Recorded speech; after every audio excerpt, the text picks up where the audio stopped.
Então o pai falou assim, vamos ver se a gente vende o Daniel por 50 centavos.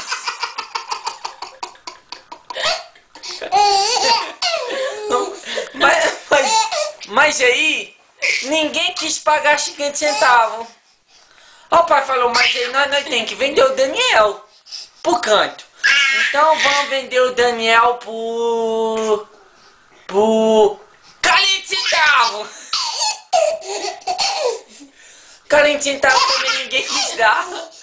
Mas ninguém quis pagar 40 centavos. Então vamos fazer assim. Vamos vender o Daniel por 30 centavos. 30 centavos mais 30 centavos nós vende ele. Mas ninguém quis dar nem 30 centavos. Então nós vai ver se pega 20 centavos do Daniel. Mas também ninguém quis dar 20 centavos. Nós tem que vender o Daniel. Mas ninguém sabe pro canto.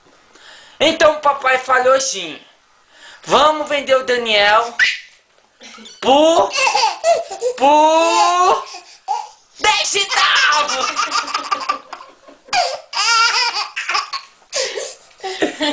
10 centavos pra vender o Daniel. Ninguém quis.